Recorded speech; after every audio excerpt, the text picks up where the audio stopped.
నేను ఏదో పెద్ద పాపమే చేసి ఉండవచ్చు, ఆ పెద్ద పాపానికి తగినంత ఫలితాన్ని మాత్రం నాకు ఇవ్వకండి. అంత పెద్ద అశుభవార్త నేను వినేటట్టుగా చేయకండి. దానివల్ల నేను తల్లడిల్లిపోయేటట్టుగా నన్ను మార్చకండి. జీవితాంతం ఏడవలసినంత పెద్ద పెద్ద శిక్షలు నాకు వెయ్యకండి. మరి నీ పాపం ఎలా పోతుంది? నన్ను అనుగ్రహించండి. నేను తప్పు చేశాను. ఎందుకు చేశాను? మీరున్నారని తెలియక చేశాను ఒకప్పుడు ఆ పాపం. ఇప్పుడు తెలుసుకున్నాను మీరున్నారని, కాబట్టి నేను చెయ్యను. ఇప్పుడు నేను ప్రయత్నపూర్వకంగా ఏ తప్పు చెయ్యట్లేదు, కానీ అప్పుడు చేశాను.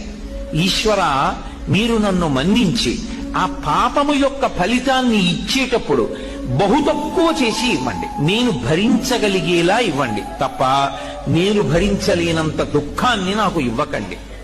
ఇది నోటితో అడగక్కర్లేదు. ఈశ్వరుణ్ణి ప్రార్థన చేస్తాడు. వాడొకడు ఉన్నాడన్న నమ్మకం